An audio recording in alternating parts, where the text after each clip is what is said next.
Good evening friends, welcome back to our channel Best Training Centre. और यहाँ पे मैं आपको बायोलॉजी का दूसरा टॉपिक प्रोवाइड करवाने जा रही हूँ जो कि रिलेटेड चैप्टर 5 से है, vegetative propagation and micro propagation. Vegetative propagation में हम 4 मेथड को देख चुके थे, जिसमें कि cutting, budding, layering and grafting था।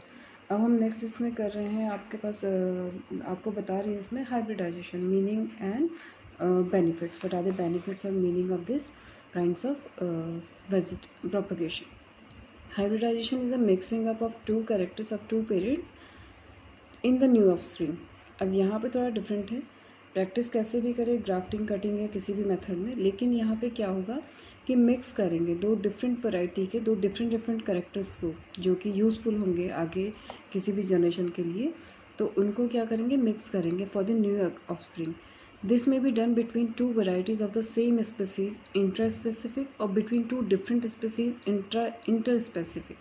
यहाँ पे इंट्रास्पेसिफिक और इंटरस्पेसिफिक को आप अच्छे से समझ जाइएगा, because intraspecific is the meaning of the two varieties of the same species and interspecific meaning is the two different species.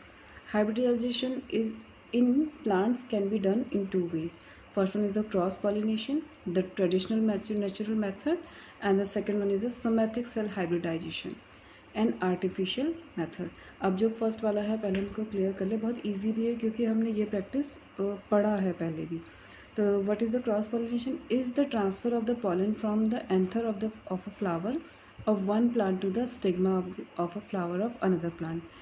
एक प्लांट के स्टेमन को लेकर के, वहाँ पे से पॉलिन्स को लेकर के किसी दूसरे प्लांट के फ्लावर पे उसके स्टिग्मा में ये पॉलिन्स को ड्रॉप कर दिया जाता है. It is a natural process. ये नेचुरल प्रोसेस है जहाँ पे कि गैमेट्स खुद फ्यूज़ होकर के they will form into a new seeds और embryo, whatever it is. It is a natural process. This has helped farmers in the production of better varieties of plants. Scientists have developed newer techniques for ensuring cross-pollination between the available varieties so as to get the combined good varieties of two varieties. One such method is emasculation. Emasculation we already learned it, पढ़ा है हमने छोटे classes में. Removing the male parts, the anthers, plants का जो anther parts होता है उसको remove कर देते हैं. To prevent self-pollination, thus ensuring that only cross-pollination occurs. Cross-pollination will take place because from the same plants when they remove the anther, तो वहाँ पे क्या होगा, पॉलिन्स नहीं होंगे. तो क्या करेंगे, जो नेक्स्ट प्लांट का जो भी कैरेक्टरिस्टिक हमको चाहिए, from that one plants flower they took the स्टेमन और पॉलिन्स, और वो कहाँ उसको वो करेंगे, ड्रॉप करेंगे इस प्लांट के फ्लावर में, स्टिग्मा पर, क्योंकि यहाँ पे सिर्फ फीमेल पार्ट्स ही रह जाएगा. Clear? So this is known as cross pollination. Now in somatic cell hybridization, the body cells are taken from two varieties of a species or even from two different species. थोड़ा बहुत similar है, लेकिन क्या differences है, let's see. Their cell wall are removed by certain chemicals. उनकी जो cell wall होती है वो किसी केमिकल के थ्रू क्या करेंगे, उसको हटा देंगे. Then they are fused either by chemicals or by very brief high voltage electric current. और वो उन सेल्स को कैसे फ्यूज़ कराएंगे, with the help of some chemicals or otherwise from the very brief high voltage electric current. Clear?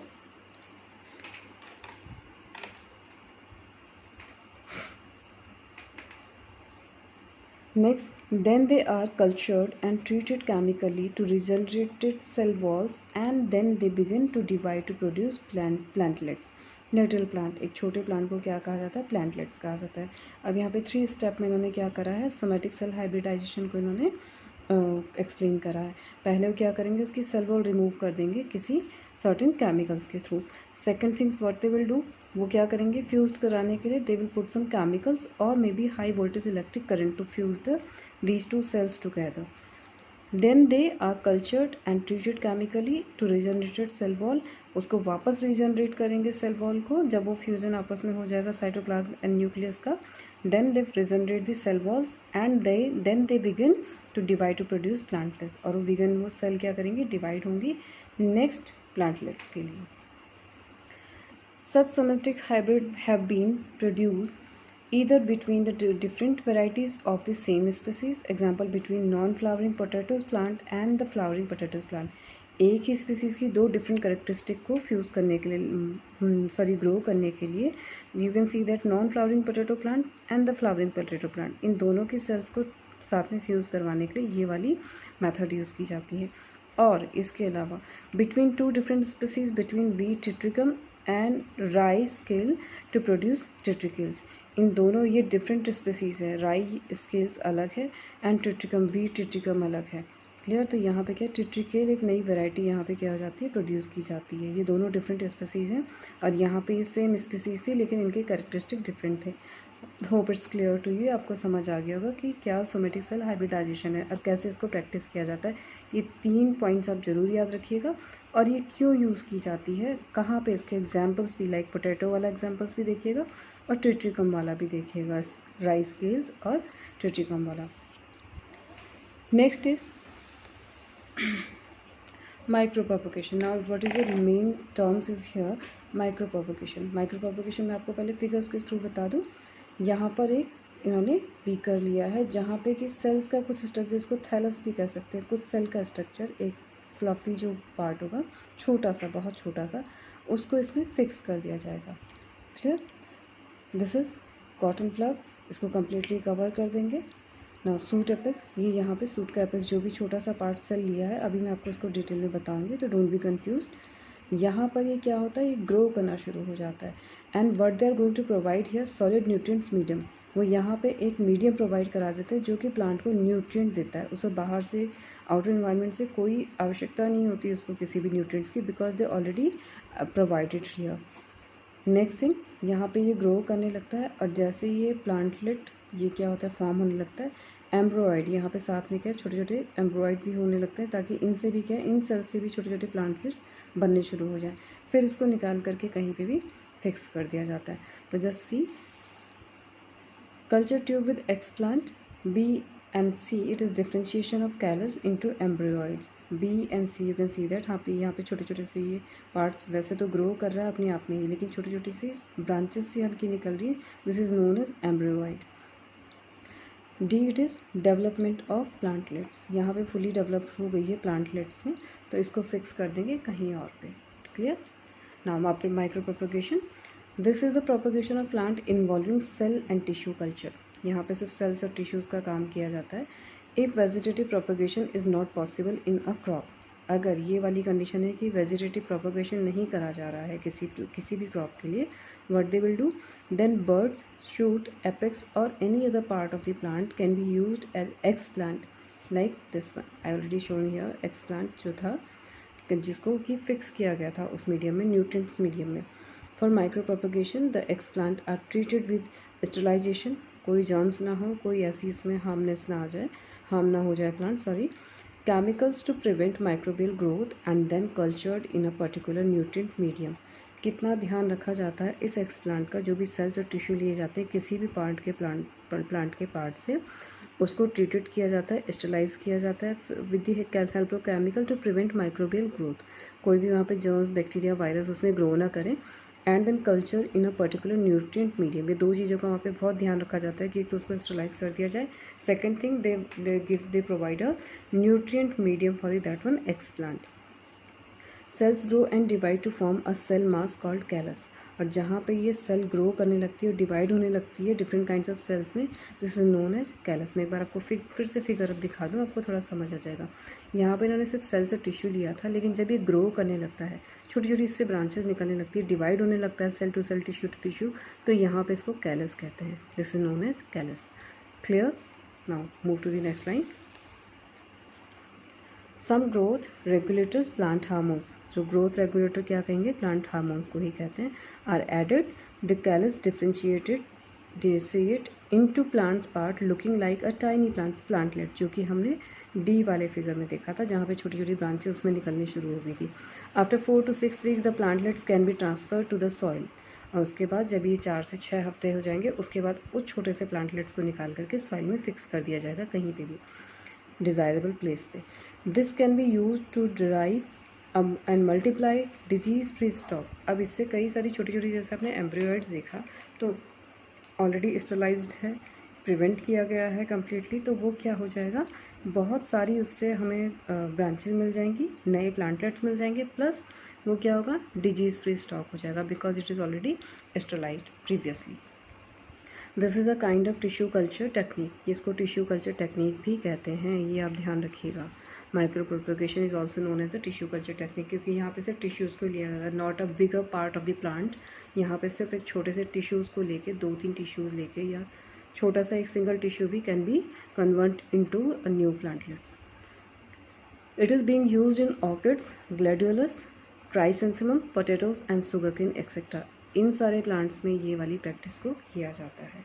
Now what is the uses of micro propagation? It provides rapid propagation of identical individuals. Identical individual के मामले में ये क्या करता है, बहुत ही जल्दी से ये क्या करता है, जल्दी जल्दी ग्रो करता है। This technique is very productive for superior varieties. बहुत ही अच्छी, अगर आपको कोई वैरायटी चाहिए, क्यों अच्छी होंगी, क्योंकि ऑब्वियस सी बात है ये क्या होंगी, डिजीज़ फ्री होंगी, इनमें कोई हार्म्स नहीं होगा, प्लस ये क्या होंगी, ये एक न्यूट्रिएंट मीडियम इनको मिला होगा, तो ऑब्वियसली बहुत हेल्दी प्लांटलेट्स होंगे। अगर इनको न्यूट्रिएंट मीडियम वहाँ पे इस तरीके से प्रोवाइड कराया गया तो it will be healthy surely. Next one, it can be applied to interspecific hybrid. अब ये क्या होता है, इंटरस्पेसिफिक हाइब्रिड। इंटरस्पेसिफिक मैंने आपको क्लियर करा था, hybridisation in plant can be done in means where the 2 different species takes place in the propagation. It is very useful in case where seed are dormant, जहाँ पे seeds क्या है, dormant है। In these the embryo can be cultured and micro propagated. जहाँ पे डोमेंट seed होंगे, जो कि बिल्कुल ही डोमेंट मीन्स क्या कहते हैं, लाइक स्लीपी मोड, सुप्त अवस्था जिसको कहेंगे, डोमेंट मोड में होगा, तो वहाँ पे क्या होगा कि टिश्यू को लेकर क्या करेंगे, कल्चर करेंगे किसी प्लांट के लिए। Now what is the limitation? अब इसकी कुछ लिमिटेशन भी है। Limitation of micro propagation is it can not be applied to all cases. ये हर केस में अप्लाई नहीं हो सकता, हर प्लांट का टिश्यू प्रोपगेट नहीं करेगा, हर प्लांट के वैरायटी, हर हाइब्रिड वैरायटी वहाँ पे क्या होगी, प्रोपगेट नहीं करेगी। इसकी कुछ वैरायटीज़ ही इसमें पार्ट ले सकती है। It is not easily applicable in remote agriculture area. बहुत दूर दूर के जो रिमोट एरियाज़ होंगे वहाँ पे ये चीज़ नहीं अप्लाई हो सकती, क्योंकि जो भी इसका सेटअप चाहिए वो बहुत ही अच्छी लेबोरेटरी में होता है, तो ये हर जगह पे ये एप्लीकेबल नहीं हो पाएगा। These are the 2 disadvantage of the limitation, हम कहेंगे नॉट डिसएडवांटेज, लिमिटेशन है माइक्रो प्रोपगेशन की, कि ये इन चीज़ों में अप्लाई नहीं होगा। Now here is the 3 terms, कई बार एग्जाम्स में सॉरी पूछा जाता है कि 3 टर्म्स माइक्रो प्रोपगेशन के लिए। First one is the explant. Explant क्या होता है, we already seen in the figure also, हमने जो अभी माइक्रो प्रोपगेशन का देखा। Small fragments of a tissue removed from an intact plant under sterile condition for propagation of plant। किसी भी प्रोपगेशन, किसी भी माइक्रो प्रोपगेशन के लिए जहाँ पे हम प्लांट का कोई ऐसा टिश्यू लेते हैं जिसको कि स्टरलाइज कंडीशन में रखा जाए for the new plant, baby plant के लिए, that is known as explant. Callus, mass of undifferentiated cell that arise from plant cell or tissue in artificial culture। Artificial culture में जहाँ पे हम लोगों ने कुछ टिश्यूज़ लिए थे जो कि अनडिफ्रेंशिएटेड, जो कि क्या होते हैं, ग्रो करने लगते हैं और वो डिफ्रेंशिएट होने लग जाते हैं सेल टू सेल में, नई सेल्स बनने लगती हैं, that is known as callus. Plantlets, tiny plants generated by culturing the callus along with some special chemical and when they form into the new plantlets or in the small baby plants, that is known as plantlets। hope it's clear to you, ये आप याद जरूर कर लीजिएगा, it is very very important, exam में काफ़ी पूछा जाता है। Next is somatic cell hybridization. Somatic cell hybridization क्या है, this is the new technique. Somatic cells mean body cells, clear, other than the reproductive cells। here is not the female reproductive cells or male reproductive cells is included here, this is only the vegetative part, we can say that in case of the vegetative propagation, like here is the somatic cells, कोई भी part से cells लेके। in this method the somatic cells of 2 varieties or species are fused together।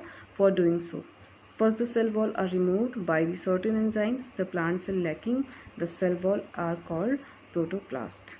Clear. अभी ये क्या कह रहा है कि इस मेथड में सोमेटिक सेल्स 2 वैरायटी की या स्पीसीज की फ्यूज़ करवाई जाती हैं। फॉर डूइंग सो, क्योंकि हमें भी इनसे भी नया प्लांट चाहिए, तो first the cell wall are remove by a certain enzyme. Cell wall को, जो सेल वॉल होती है उसको रिमूव कर, क्योंकि तब तक ये दोनों cells different kinds of cells हैं, उनको फ्यूज़ नहीं करवा सकते, तो first the plant cell will be removed by a certain enzymes. The plant cell lacking of the cell wall are called protoplast. अब without cell wall cell membrane होगा, लेकिन cell wall के बिना क्या होगा, वो प्रोटोप्लास्ट होगा। The protoplast of the selected parent are made to fuse with the help of the certain chemicals. अब जो प्रोटोप्लास्ट है, क्योंकि इसमें सारा जो भी ऑर्गेनल्स होता है प्लस न्यूक्लियस होगा, जो भी आपके क्रोमोसोम्स इसके अंदर रहेंगे, how they will fuse with the help of the certain chemicals. इनको भी फ्यूज कराया जाता है विद द हेल्प ऑफ कुछ केमिकल्स इसमें यहाँ पे यूज होते हैं। The resulting fuse nucleus is called the heterokaryon. और जब यहाँ पे क्या होता है, न्यूक्लियस जो कि फ्यूज हो जाता है इन सम केमिकल जो यूज़ किए जाते हैं, it is known as the heterokaryon. बहुत इंपॉर्टेंट टर्म है, आप ये भी याद रखिएगा कि हेट्रोकैरियन किसको कहते हैं, the fused nucleus resulting by the enzymes or chemicals. In case of the somatic cell hybridization is known as the heterokaryon. The fused protoplasts are cultured, they regenerate their cell wall and start dividing to produce plantlets, little plant. Again here, फिर वो क्या होता है, जैसे fuse होंगे they again started growing and first they form the new cell wall afterwards, और उसके बाद क्या होता है, ये डिवाइड होने शुरू हो जाते हैं to produce a new plantlets. Clear? What are the uses of somatic cell hybridization? अब इस तरीके के हाइब्रिडाइजेशन के क्या यूज़ हैं? Production of hybrid of those species which can not B produce by sexual method. ये सबसे ज़्यादा इंपॉर्टेंट किसके लिए, कि जिन प्लांट्स में सेक्सुअल मेथड से कोई रिप्रोडक्शन नहीं होता या फिर वो प्रोड्यूस नहीं की जा सकती, उनके लिए ये बहुत हेल्पफुल है। ऑब्टेनिंग क्लोन्स बनेंगे, ऑब्वियस सी बात है कि वो सेम होंगे पेरेंट प्लांट के, सेम फीचर होंगे, एक ही तरीके के कई प्लांट्स आपको मिल जाएंगे। For introducing useful genes in the case of male sterility, ये क्या करेंगे, मेल स्टेरिलिटी के लिए यहाँ पे बहुत यूज़फुल है उन जीन्स को आगे इंट्रोड्यूस करने के लिए। Next is biotechnology and application in medicine industries. अभी क्या हम पढ़ने वाले हैं, बायोटेक्नोलॉजी पढ़ेंगे। बायोटेक्नोलॉजी क्या टर्म है, मैं इसको आपको थोड़ा सा करवा देती हूँ, अदरवाइज़ आप ये दो चीज़ें आप थोड़ा सा कॉन्सेप्ट अपना क्लियर रखिएगा, इसको रीड कर लीजिएगा। छोटे छोटे पॉइंट्स हैं जो मैंने आपको बताए थे, जैसे explant, callus plant, heterokaryon क्या हो गया है, और प्रोटोप्लास्ट किसको कहते हैं, uses, limitation, what are the uses of the micro propagation, limitation of micro propagation, just you need to learn it. Clear? Biotechnology हम थोड़ा सा डेफिनेशन यहाँ पे देख लेते हैं, we will finish the topic in the next video. Biotechnology is the use of microorganism or the living cell in industry and technology to manufacture certain foods, drugs, medicines and chemical etc. and to break down waste. Biotechnology is the name, as you know that the bio and technology दो शब्दों से मिलके बना हुआ है। Technology जहाँ पे कोई टेक्निक यूज़ की जा रही है बायो में, बायो हम पढ़ चुके हैं already, bio is the लोगस study, ठीक है, biology लोगस and bio life. Clear? तो लाइफ के लिए, लाइफ को बनाने के लिए, प्रोड्यूस करने के लिए, उसकी किसी भी चीज़ के लिए, किसी भी टर्म से उसको सेफ्टी के लिए, प्रिवेंट करने के लिए जहाँ पे कोई टेक्नोलॉजी यूज़ की जाती है, that is known as biotechnology. Is the use of micro organism और the living cell in industry and technology to manufacture certain food, drugs, medicine and chemicals etcetera and to break down waste. बहुत सारी चीज़ों में इस चीज़ का use हो रहा है, that is known as biotechnology. Now biotechnology is what is it? Biotechnology being practice in two principal ways. यहाँ पे दो प्रिंसिपल हैं, अभी हम यहीं तक इसको कंप्लीट करेंगे। By using natural micro organism and by using genetically engineered micro organism. दो तरीके के माइक्रो, क्योंकि माइक्रो ऑर्गेनिज्म के थ्रू ही ये चीज़ें यहाँ पे कंप्लीट की जाती हैं, वो चाहे फिर फूड प्रोडक्शन है, किसी वेस्ट का ब्रेक डाउन करना है, मेडिसिन बनाना है, कोई केमिकल्स को प्रोड्यूस करना है, तो सारी चीज़ों के लिए यहाँ पे सिर्फ हेल्प लिया जाता है माइक्रो ऑर्गेनिज्म का। तो वो हम कैसे करते हैं, we will see in the next video और द फॉरवर्ड टॉपिक, जो भी फर्दर टॉपिक आएगा। लेकिन आप यहाँ तक सिर्फ डेफिनेशन थोड़ी सी इसकी लर्न कर लीजिएगा बायोटेक्नोलॉजी का and how they practised it. Clear? Hope it's clear to you. Now thank you, have a good day.